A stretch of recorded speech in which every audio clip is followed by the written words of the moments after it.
So hello everyone, আজকে আমি share করবো যে রিওকে আমি আজকে কী খেতে দিচ্ছি। ওর যেহেতু শরীরটা অনেক খারাপ আছে, তো আমি একটু ওকে লাইট খাবার দেওয়ারই চেষ্টা করছি যাতে ওর শরীরটা তাড়াতাড়ি ঠিক হয়ে যায়। আর ও এখন কিছু খেতেও চাইছে না।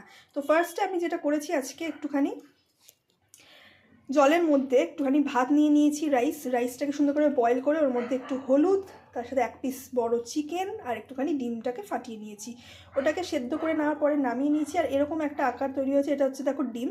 ওদেরকে ডিম প্রত্যেক দিন দিতে নেই, ওরা কিন্তু ডিম খেতে খুবই ভালোবাসে। এবার প্রত্যেক দিন ডিম দিলে ওদের একটুখানি গরম হয়ে যায় শরীরটা, মানে একটা হয় গরমি হয়ে যায় বুকের মধ্যে, মানে কি একটা হয়।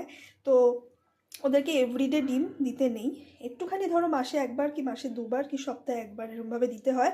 বাট আমি আজকে অনেক দিন পরে ওকে একটু ডিম খাওয়াবো ভাতের সাথে। তো আমার মা আমাকে বারণই করে যে ডিমটা দিতে এভরিডে, তো সেই জন্য আমি আর ডিমটা এভরিডে দিই না। একটুখানি বেশি বমি টমিও করতে পারে যদি তোমরা বেশি প্রত্যেক দিন তোমাদের ডগিদেরকে ডিম খাওয়াও। তো আমি সপ্তাহে একদিন বা মাসে একদিন এরমভাবে দিই। তো দেখে নিই গাইজ আজকে ও খাচ্ছে কিনা খাবারটা। তো চলো।